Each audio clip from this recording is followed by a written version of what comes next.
Morning, everybody. So, a real quick video here. I picked up this AC/DC Lincoln Buzzbox Tombstone arc welder on Craigslist, and I wanted to add wheels to it.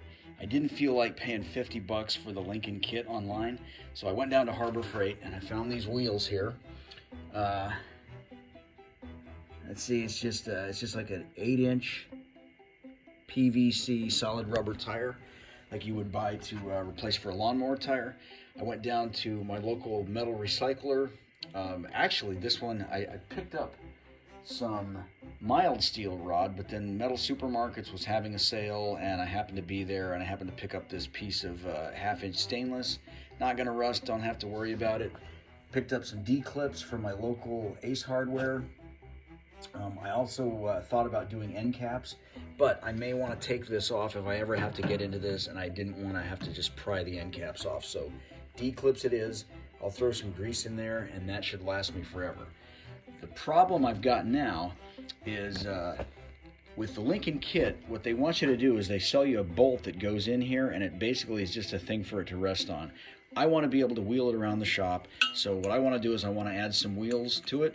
When I bought it, it had that bottom over there and these wheels, and it was bolted to it, and it was just kind of, useful if it was just going to wheel around your garage. I plan on taking this outdoors quite a bit, and so as well as moving it around the garage, and so I wanted something a little more functional for my setup. So what I'm going to do is I'm going to mount this piece of U-channel.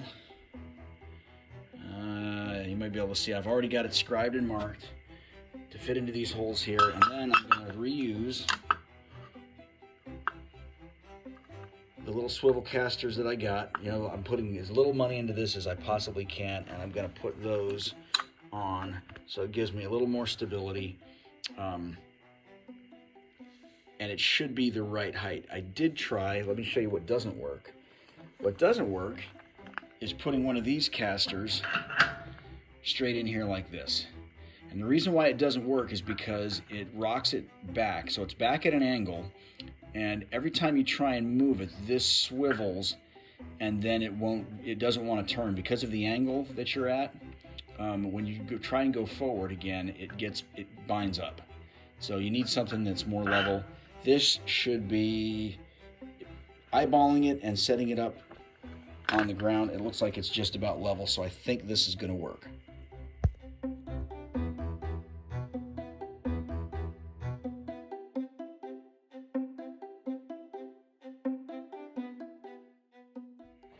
All right, after much filing, because I did a very poor job measuring my holes, I've got the J-channel, or the U-channel, sorry, cut and mounted, and this is the notional position of the swivels. Hopefully I don't have to weld those in. I'm going to make some marks, drill some holes, and tap some threads. Oh, something I didn't mention before. So if you can see in here, I slipped in just a tiny little bronze bushing. I figured while I was there at the hardware store, and I actually have some 5/8-inch rod. I bought some extra 5/8-inch, but I've got some 1/2-inch bushings in there just to kind of keep this off the metal, and I'll throw some grease in there in the wheel, and that should be more than enough. This should outlast me and outlast the welder.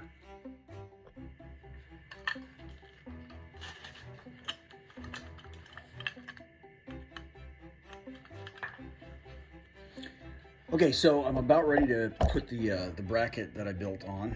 You can see right here, I've welded a 3/8 by 16. Yeah, 3/8 by 16-inch nut onto the back of that. Yeah, the first time I grabbed a 70-14 rod, that was the wrong, or 70-18 rod, that was the wrong rod for that. And then I grabbed a 60-11, and that worked better.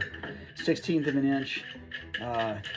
Put it on like 60 amps AC, and it locked that bolt in.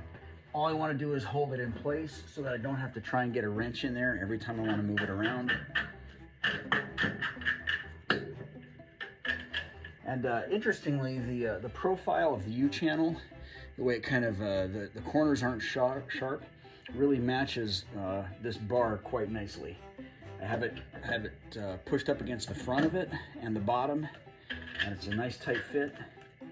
This bolt probably isn't necessary, but I didn't really trust the two. These look like, oh, I don't know, number 12 or number 14 pan head screws. I didn't want to rely on those entirely.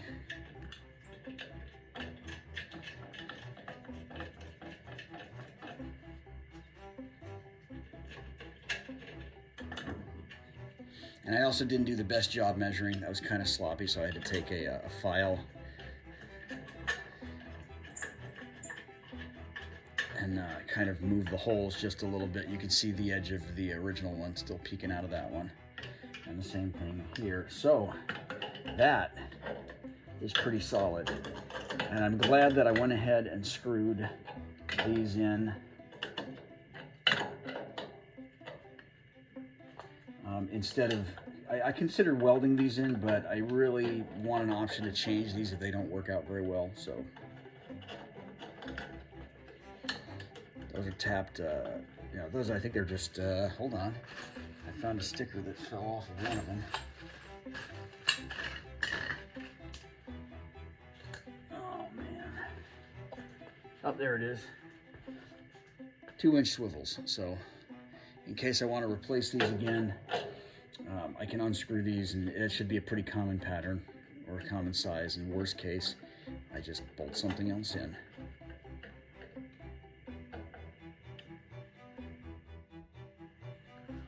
All right, so here's the moment of truth. Stand this up. That's all solid.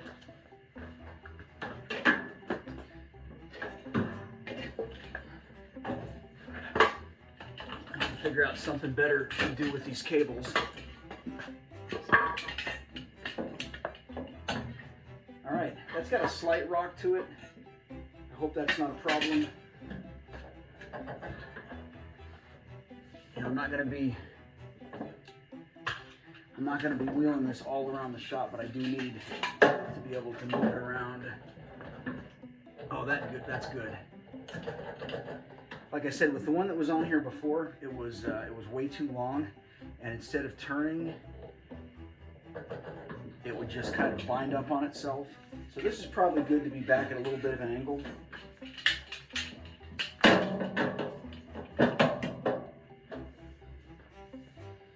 I'll have to look around, see what people have done to manage the cables. There, I like that. So I can roll that around the shop, standing straight up, or I can kick it back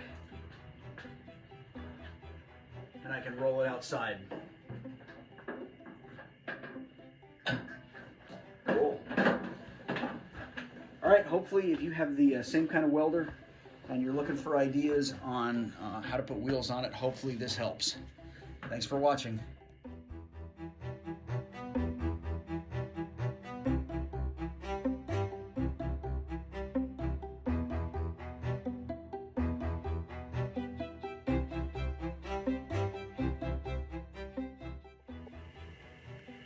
So let's very quickly talk about our parts. So first of all, for the rear wheels, you start with an 8-inch wheel. I got mine from Harbor Freight. They were $6 or $7 a piece. It's an 8-inch wheel, solid, and it has a 1/2-inch hub. I chose the 1/2-inch hub because when I took a look at the brackets that are already there, since I knew that Lincoln offers a wheel kit, I took a look at what was already there, and it was a 1/2-inch hole. So I knew I needed a 1/2-inch hub, or I was going to have to play with things more than I wanted to go with 5/8 inch. So you've got your wheels. Next, you're going to need an axle. You can choose mild steel or you can choose stainless steel. If you use mild steel, you can actually use these end caps like you'd find on a hand truck or a wheelbarrow.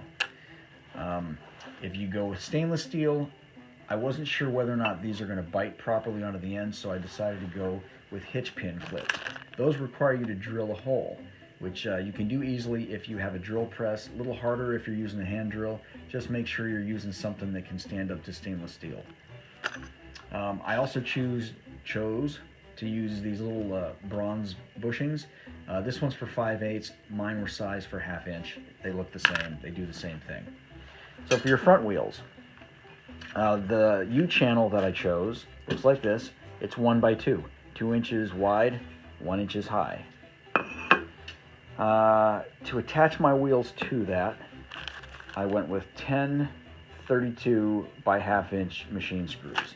And the reason why I did that is because I already had a 1032 tap. Didn't feel like buying a new tap. That's what I had on hand, so that's what I decided to go with.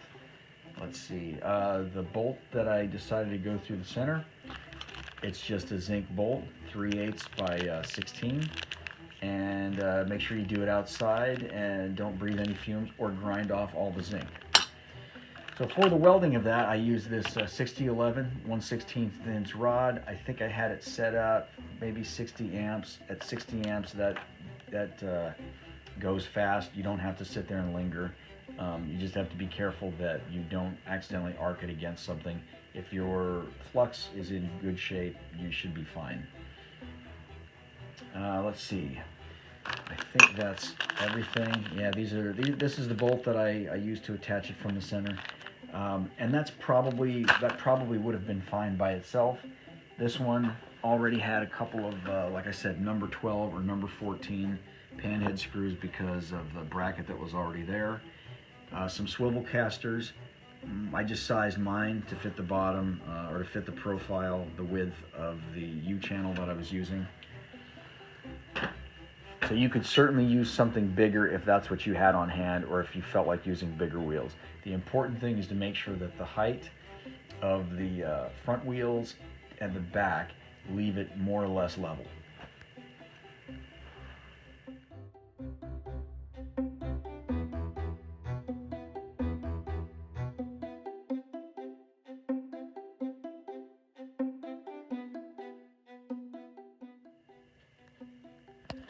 Well, there it is, all finished.